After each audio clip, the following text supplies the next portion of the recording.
When Elsie Clapp left Ballard for Arthurdale, she was replaced by a young education student from Oberlin College named Ninde Wilder.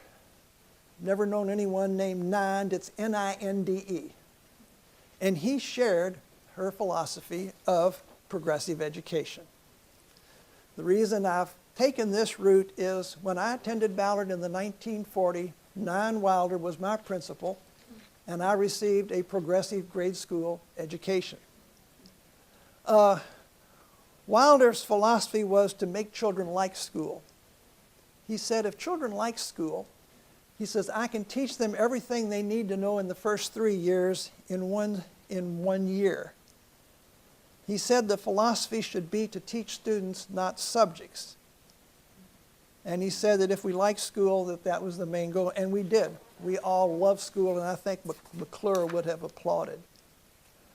Wilder was educated under the old school system, and he even uses the term old school, which I found interesting. He was constantly writing to the parents. He communicated quite frequently, and he wrote a letter to all parents about questions he was frequently asked. And as an introduction, the principal of our school wrote the following: if I ever learned anything in school about history, aside from 2 or 3 dates, it stuck with me just long enough to get by the midterm test. After a test, I most certainly rejected my information as having no further value. I droned through Macbeth, solid geometry, syntax, and a lot of tripe in economics psychology, and promptly forgot it all. I could not see that any course I took really had anything to do with education. During the years that I taught in a college, it always seemed to me that the goal was to take information, put it in short-term memory, and then spit it back on a test to get that A. And I always wondered, does an A have anything to do with education? From 1941 to 1950, Wilder wrote a yearly essay on education that he sent to all the parents. And reading some of his comments in his essays overlap with McClure. Here is something that he said about child development. It seems unfair to ask children to learn that which they cannot understand as having functional value to them. There's that concept of useful knowledge. And then, using the term old school, Wilder says, the old school laid great stress on the memorization of dry facts on the supposition that someday one might need them. This was drudgery. I'd like to, as I said, I'm bringing McClure into the 20th century. Let me read a McClure quote, and then I'll read a Wilder quote, and we can see some interesting overlap. McClure, never attempt to teach what children do not comprehend, and only to teach them in the exact ratio of their understanding it. Wilder, it is folly to force a child into reading before he is ready for it. And then he says, should children learn to read, or should they read to learn? McClure, free will acquire more in 1 month than the coercion necessary for forcing pupils to learn speculative theories they do not comprehend will do in a year. Wilder, a child who is wholeheartedly interested in his work will accomplish far more in less time than one who is doing the task simply under compulsion. McClure, accomplishing a lesson with muscular exercise is far more healthy than sitting 2 or 3 hours on a stool in one position. Wilder, the damage wrought by sedentary work in the lives of children is tremendous. And then I have read the one about the imprisoning for children for 4 or 5 hours a day to an irksome study with nothing but fear of punishment.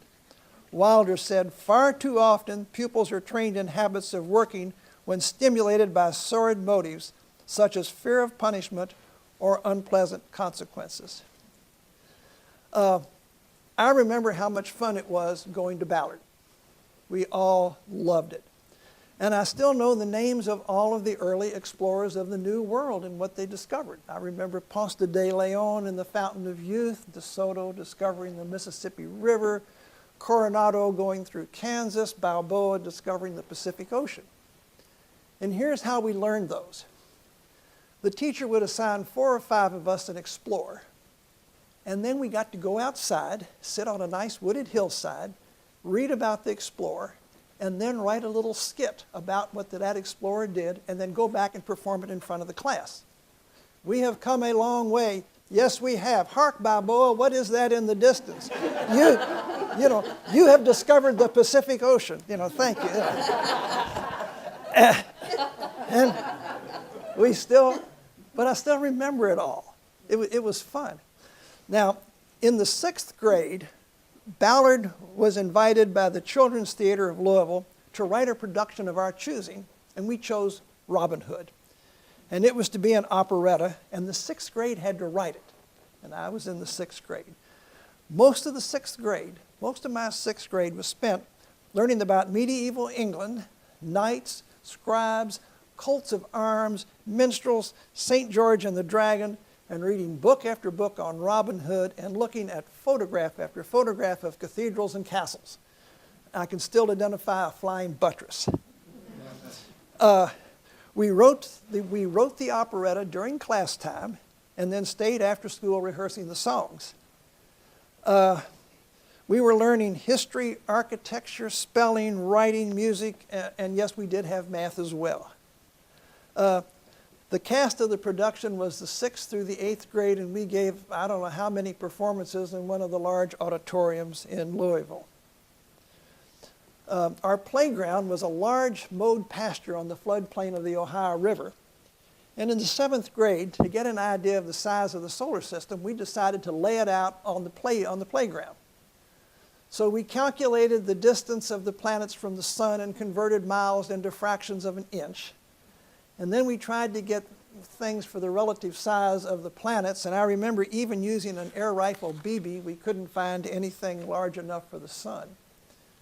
And it was a spring day, a nice spring day, and we went out to the playground and with our 100-foot tape and laid out the universe. And we had students along the way holding up golf balls and various items. And I think we only got as far as Saturn and ran out of room because of a large farm pond. But even today, when I think about the size of the solar system, I remember that afternoon we went out on the playground. Now, I think we received a good education at Ballard, but the Board of Education and the neighboring schools did not like Ballard at all. They did not believe that performing in plays and going on field trips was an education, and a result of mounting criticism, the school was forced to close in 1950. In 2 different cases, people told me that when they got to high school, the Ballard students were taken aside and given a lecture and told that they were now no longer, this was not going to be fun and games and play anymore, and now they had to start doing education. And the one student said, I don't know why we got this education, because every year it was the Ballard students who were on the dean's list. And in 1950, we had a reunion, and the school never hit more than 300 people. We had a reunion for anyone who had gone to Ballard, and people came from all over the country. One person who had gone for a year and now teaches in a high school said that the school changed his entire teaching, his influence, his entire teaching career. And one of my friends who went from Ballard to Louisville's prestigious private girls' school and then to a well-known private New England college said her best educational experience was at Ballard. McClure would have loved it. So I've taken this trip into the 20th century because reading McClure's essays on education, for me, I didn't see them as historic relics of the past, but something that really was still relevant today. In the early 19th century, McClure proposes Pestalozzian education. And in the early 20th century, John Dewey proposes the progressive education. And now we enter the 21st century, and our educational system is in a disarray and needs lots of reforms. And I just wondered, maybe the Pestalozzian system and progressive education, maybe it's like locusts and comets. It's cyclical, and it comes every now and then. And although it seems to be very successful when it's applied, the traditional educational community sees it as radical and rejects the idea that education can be fun.